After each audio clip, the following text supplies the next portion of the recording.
I lived in death for 10 days. I was on a training bike ride with my fellow teammates, headed for the 1988 Winter Olympics in Calgary. As we made our way up to the beautiful Blue Mountains west of Sydney, it was the perfect autumn day. We'd been on our bikes for around 5.5 hours when we got to the part of the ride that I loved, and that was the hills, because I loved the hills. I looked up to see the sun shining in my face, and then everything went black. Where was I? What was happening? My body was consumed by pain. I'd been hit by a speeding truck with only 10 minutes to go on the bike ride. I was airlifted from the scene of the accident. I'd broken my neck and my back in 6 places. My whole right side was ripped open and filled with gravel. My head was cut open across the front, lifted back, exposing the skull underneath. I had head injuries, I had internal injuries, and I had massive blood loss. For 10 days, I drifted between 2 dimensions. I was in the fight of my life. After 10 days, I made the choice to return to my body. And when I did, the massive internal bleeding miraculously stopped. The next question was whether I would walk again, because I was paralyzed from the waist down. I woke up in intensive care to the news that the operation had been a success, because at that point I had a little bit of movement in one of my big toes, and I thought, great, because I'm going to the Olympics. But then the doctor came over and said to me, matter-of-factly, Janine, the operation was a success, but the damage is permanent. There's central nervous system nerves and there is no cure. So although we think you may get some feeling back from the waist down, you will have internal injuries for the rest of your life. You will have to use a catheter, and if you walk again, it will be with calipers and a walking frame.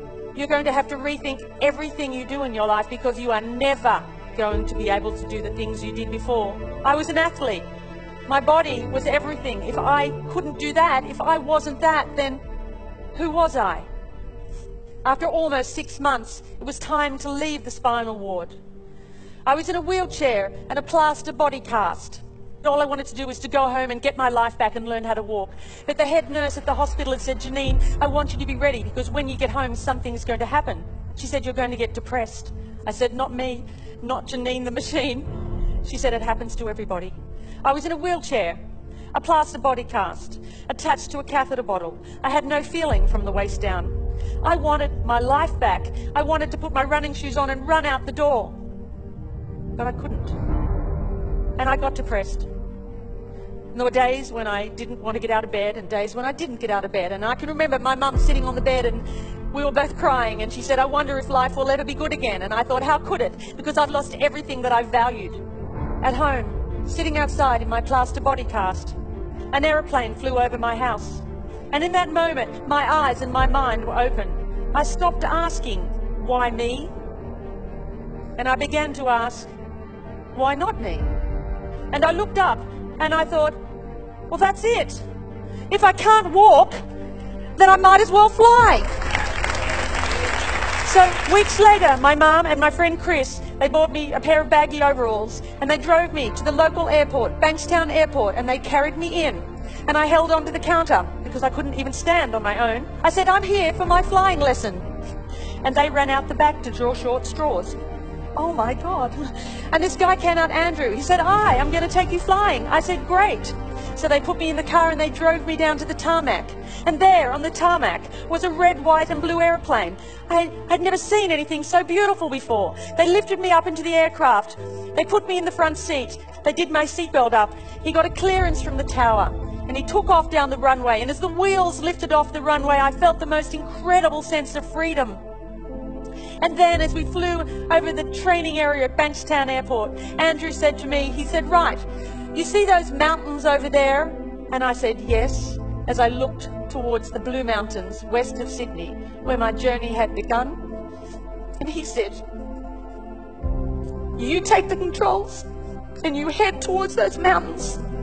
And I did. And I was flying. And I knew right then that I was going to be a pilot. I didn't know how on earth I'd ever pass a medical, but that didn't matter because I had a dream and nothing was going to stop me. All I could do in the beginning was lie on the ground and lift my legs. this far, maybe an inch.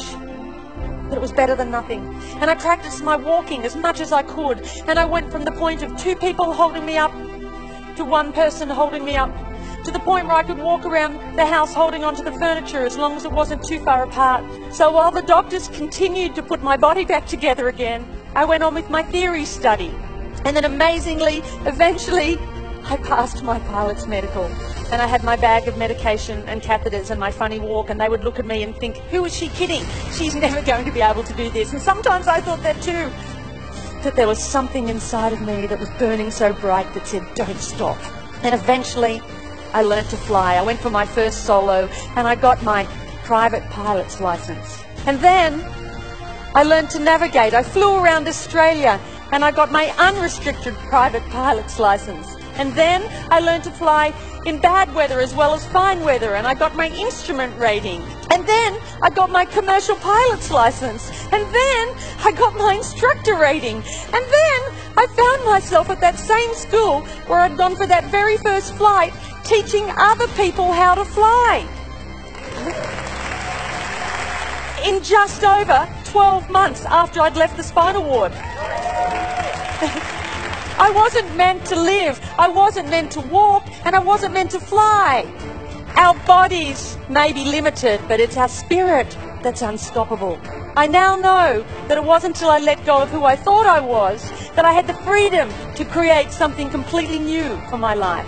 It wasn't until I let go of the life I thought I was supposed to have, that I'd worked so hard for, that I was able to embrace the possibilities that waited for me. I now know that my real strength never came from my body. Unlike anything you can lose in life, the defiant human spirit remains steadfast. And of this I'm certain. I am not my body. And you, my dear friends, are not yours. When you choose courage in the face of fear, you defy the things that hold you back from greatness. It's a daunting task. And you might well ask, where do I begin? Where do I start? Well, perhaps the simple words of this poem might offer a clue. He said to build a better world. I said I would, but how? The world is such a cold, dark place and complicated now. For I am small and helpless. There's nothing I can do. He said, of course there is. Just build a better you.